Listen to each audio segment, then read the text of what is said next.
Eluru collectorate ప్రాంగణంలో రైతులు ఆందోళన చేపట్టారు. ధాన్యానికి గిట్టుబాటు ధర లేక ఎన్నో ఇబ్బందులు ఎదుర్కొంటున్నారని జిల్లా వైసీపీ అధ్యక్షులు దూలం నాగేశ్వరరావు విమర్శించారు.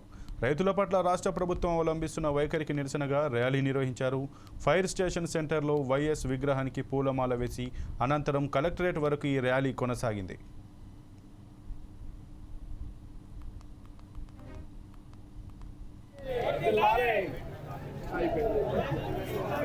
ఈ రోజున మేము ఈ ప్రభుత్వంలో ఉన్న పెద్దలు చంద్రబాబు నాయుడు గారు కానివ్వండి, వ్యవసాయ శాఖ మంత్రివర్యులకు కానివ్వండి, మేము ఒకటే విన్నవిస్తున్నాం. ఎన్నికల ముందు ఇచ్చినటువంటి హామీని మీరు ఆశ పెట్టి ఓట్లు ఎంచుకున్నారు. ఆ హామీని అమలు చేయండి, రైతులకు అన్యాయం చేయకండి.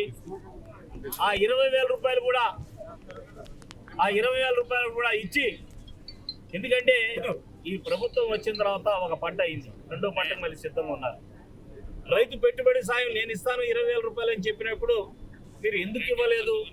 అది అమలు చేయాలని కూడా ఈ రోజున జగన్మోహన్ రెడ్డి గారి ఆదేశాల ప్రకారం ఈ కార్యక్రమమే కాకుండా మీరు మీ ప్రభుత్వంలో అసలు జగన్మోహన్ రెడ్డి గారు ప్రతి రైతుకు కూడా ఆసరాగా బాసరగా అధికారులందరూ కూడా రైతు వెంటే ఉండి వాళ్ళకి చేతునిచ్చే విధంగా ఆర్బీకేలు నిర్మాణం చేసి ఆర్బీకేలో ఈ క్రాప్ ద్వారా నమోదు చేసి ఆ రైతులందరికీ న్యాయం చేసినటువంటి పరిస్థితులు జగన్మోహన్ రెడ్డి గారు ప్రభుత్వంలో ఉంటే ఆర్బీకేల్ని మూలదోసేశారు.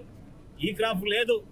అధికారులు రైతు దగ్గరికి వెళ్ళి రైతుని నీకేమి ఇబ్బంది ఉంది, నీ గోను సంచులు ఉన్నాయా లేదా, పట్టుబడికి సంచులు కావాలా, లేదు ట్రాన్స్పోర్ట్ లారీ కావాలా, ట్రాక్టర్ కావాలా అడిగిన అధికారులు ఎవరైనా ఉన్నారా అంటే ఇవన్నీ కూడా మూల పెట్టేశారు. రేపు మా ప్రభుత్వం వస్తే అన్నదాత సుఖీభవ అంటూ మీకు పంటలకు పెట్టుబడి సాయం కింద 20,000 రూపాయలు ఇస్తానని చెప్పినటువంటి ఈనాటి ముఖ్యమంత్రి చంద్రబాబు నాయుడు గారు, ఆనాడు ముఖ్యమంత్రి జగన్మోహన్ రెడ్డి గారు వరుసనే 5 సంవత్సరాలు కూడా ఎన్నికల ముందు నేను 12,500 రూపాయలు ఇస్తానంటే అని చెప్పి 13,500 చొప్పున ఈ 5 సంవత్సరాలు కూడా ఇచ్చినటువంటి సంగతి ఒకసారి గుర్తు చేసుకోవాలి.